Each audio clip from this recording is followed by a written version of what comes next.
sold since we were born. They want money. We want dirty dollars. Okay, friends, let's get to this. We have Tom McDonald being interviewed by Ben Shapiro. Without further ado, let's get to it. All right, joining us on the line is Tom McDonald. You've seen his videos. You've heard his songs. He says what most Americans think without fear. He doesn't censor himself. He has a brand new music video called Dirty Money. It was just released on Friday. It already has like 3 million views on YouTube. Tom, thanks for joining the show. Really appreciate it. Yeah, man. Thanks for having me. So let's talk about, how your music career originally happened, because it's very rare to spot anybody remotely near the music industry who does not simply follow the left-wing line on pretty much all the issues. But you very vocally do not. So how'd you get where you are? Well, I think the key to everything has been I'm totally independent. I have no ties to the music industry whatsoever. I've sort of created my own little ecosystem outside of the music industry. I produce all of my music. I write all my songs. My girlfriend shoots all my videos. We distribute my music independently. There is no affiliation with any record label, manager, PR team, marketing, publicist, distro, nothing. So it's just us. And I've been doing it for about 10 years. And just like you said, man, I'm making music about the things that I think people are afraid to talk about. That's amazing. I mean, the response has been absolutely incredible. You can see it from the number of views on all of your music videos. So how do you go about writing a song? Both musically and then also in terms of the lyrics? Which do you do first? You do the music first, the lyrics first, and where are you getting sort of the material from? It's always a different process. Since I make all of my own beats, like sometimes I come into the studio with no concept, with no direction, and just sort of create freely, and it just comes about naturally. But like a lot of people out there, I think we're just sort of bombarded with like information these days, whether it's the news or the newspaper or on the internet or on social media. It's just like this constant bombardment of headlines and stuff happening in the world. So I'm just taking all of this information in and digesting it as best as I can. And, sometimes regurgitating it back out into songs of my thoughts and feelings about what's going on in the world today. So yeah, I think it's pretty hard, to not feel some type of way about all the craziness sort of taking place these days. So why don't you tell me about sort of the origins of Dirty Money? It just came out on Friday. And as I say, it's racking up millions of views almost immediately. Where did that one come from?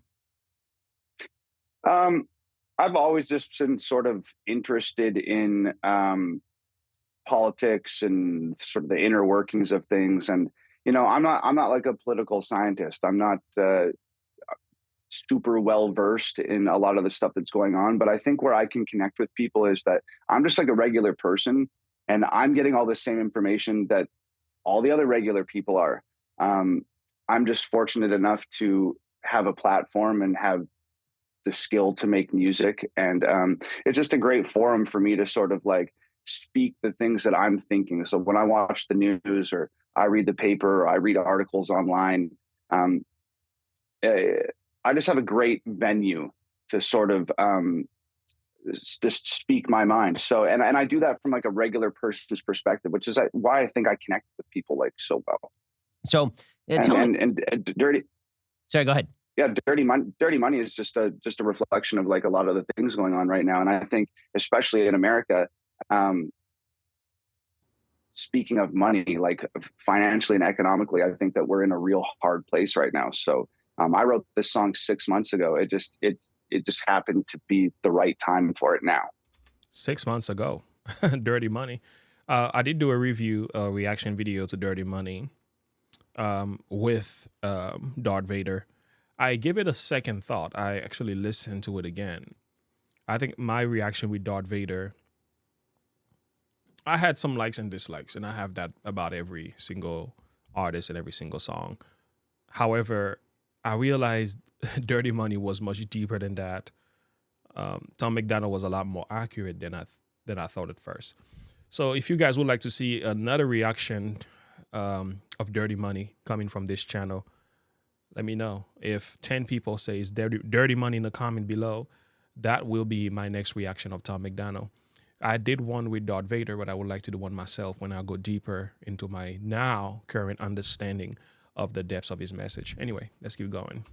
So let's talk about kind of how your music career got started, because we were talking right before we got on the line about the fact that you used to work construction So how did you get to where you are right now? Like, when did you first take up music? How did this happen?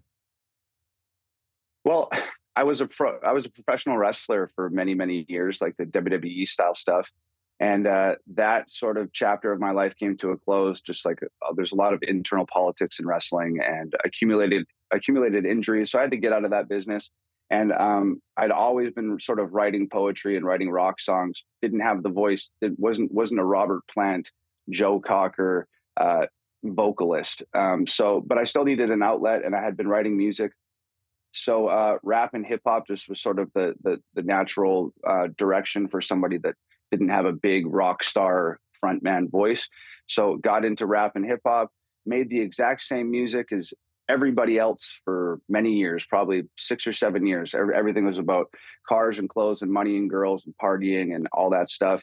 And I was emulating a lot of like what I was seeing the biggest artists of the time doing. And not only emulating it in my music, but emulating it in my real life, which led me down a super destructive path, which sort of culminated with like a little bit of a bout with alcoholism, which sort of led to a little bit of a mental breakdown. And that took me like 9 months to close to a year to rehab myself from that. So now I'm completely sober. And I sort of coming out of that dark place, it gave me an opportunity to sort of examine what do I care about and what do I want to make in my music and who do I want to talk to with my music. And I just sort of made the decision, like, I don't want to make music that's going to damage other people like the music I was listening to damaged me. So now I'm here, sober as a judge, making what the world has deemed to be super controversial music, but it's just stuff that I truly care about. So how'd you get into American politics in the first place? You're from Canada, right? You're from our northern neighbor? Yeah. So what got you into American politics? Well, I think that was a good question, because especially when people in this country are not, either they are not involved or either they're not seeing the bigger picture. But it's good to know that people outside of the country, right, they are watching and they are very interested in American politics. It's like, and again, American politics is like the world's politics, for those of you who don't know. It's like the whole world is watching what the United States of America do, and they take note from what's happening here. It's almost like we are the standard bearer. So either for good or evil. But let's listen to how he answers that. So what got you into American politics? Well, I think that the whole world is sort of into American politics from childhood.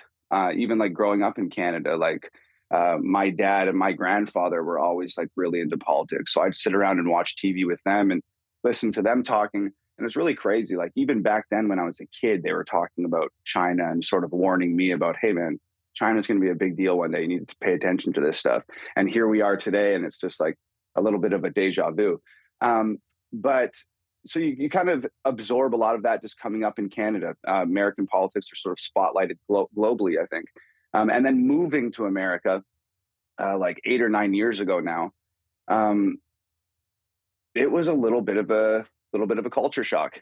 And I think that there's a lot of people here that get so wrapped up in it all the time, and they're in it from birth, that I think that I had a little bit of a unique perspective, because I think sometimes it's that old saying, you can't see the forest through the trees. And I think that's where a lot of people are at within the country right now. They're just so surrounded by this stuff and have been for so long that it's hard for them to sort of like differentiate and focus on different things. So coming in from an outsider's perspective 8, 9 years ago, I kind of got to stand back and look at everything and say, holy cow, this is wild. What's taking place here? And it's only got crazier over the last 9 years. So, well, I was very flattered that Facts Don't Care About Your Feelings does actually show up in one of your big songs, Fake Woke.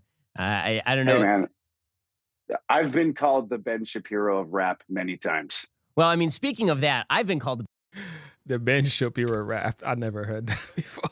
That's a good one. I've been called the Ben Shapiro of rap many times. Well, I mean, speaking of that, I've been called the Ben Shapiro of rap because obviously I had my amazing recording of WAP, the Cardi B hit, which I gotta say, my version slaps significantly harder than the Cardi B version. Yo, slap significantly harder. Awesome. Well, I mean, there have been calls. I mean, I'm just going to put it out there. There have been calls for us to collaborate, and I know that it would probably be degrading your art for us to do that. But I will say that my rap, I feel it's an untapped field for me. Yeah. It's something that, you know, I've always wanted to. It's sort of like my feminine identity as a black lesbian woman. It's sort of like an area that I feel is just He said a black lesbian woman. entity as a black lesbian woman. It's sort of like an area that I feel is just absolutely. I've never touched it. I've never really gone. Like, I'm a classically trained violinist since the age of 5, and so, you know, Mozart and Beethoven and Bach and Brahms are really more my style. But I feel like there's a part of me that I just haven't accessed, and so maybe I don't know if the crowd wants it, then perhaps I'll be forced to solicit your help in joining the rap industry. Is it called? I don't even know what it's called. R&B. Well, Hey, Ben, if there is untapped potential here, if there's a fire burning somewhere deep inside your soul that's making you want to spit some super hot bars with me, I'm down. Let's make it happen. well, I really appreciate the invitation. I'm sure nothing would horrify you more, but perhaps we will make that happen sometime in the future to the consternation of both my audience and your own. Tom MacDonald, you should go check out his brand new music video, Dirty Money. It's out on YouTube right now. Tom, really appreciate the time, and congratulations. It was a pleasure, man. Thank you so much. All righty, guys. The rest of the show is That's beautiful. Great interview. I love how balanced that was.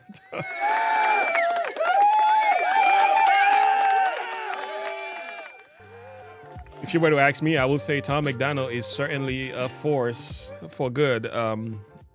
He's definitely using all that stuff that's going on in the culture to speak his views, and I see that in his music, man, and I've come to really appreciate the content of this man's message and just his mannerism and his delivery and just the creativity that comes with his music. But it's the fact, it's just such a good feeling to have an artist like Tom MacDonald in a culture where people are being censored and you're being told what to think and what not to say. And then there comes an artist who's saying what a lot of us are thinking. And he articulates that pretty well too. So Dirty Money was definitely a great song, and I plan on doing, I would like to do another review of that, because another reaction of it, because it's just, I think I missed a lot in there. So anyway, like and subscribe to my page if you enjoy this content. Much more could be said. I will say one thing. I will say one last thing. You know, we can't just end this video without sharing a verse. You know how we do things over here. So here we are. Let no corrupt. I love this. 29. Ephesians 4:29. Let no corrupt communication come out of your mouths, but only such as good for building up, as fits the occasion, that you may give grace to those who hear. Now, this is, let me get my King James Version. I love my King James Version, okay? There it is. Let no corrupt communication proceed out of your mouth, but that which is good to the use of edifying, that he may minister grace unto the hearers. The reason I'm using this is this idea of that which is good to the use of edifying. This word edifying here is what we saw earlier, building up.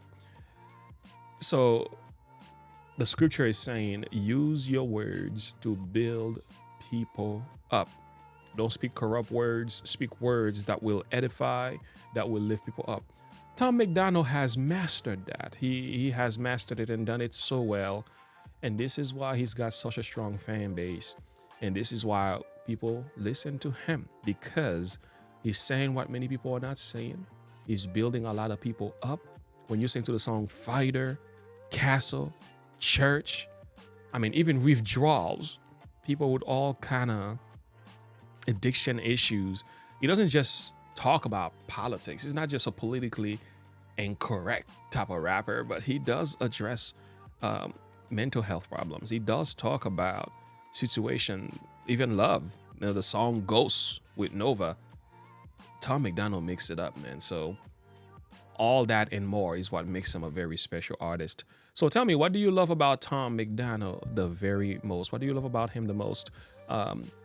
What else would you like to see Tom McDonald doing? Last but not least, 10 people say Dirty Money. I will do another reaction to Dirty Money where I will re-examine the content a lot deeper than I did last time with Darth Vader, which was really good, but I felt like I missed so much. So if you guys would like to see that, type Dirty Money below. I get 10 people to say that. We got that reaction coming your way. I mean, today. God bless you. I'll see you on the next video. Like and subscribe. Thank you so very much for hanging out with me.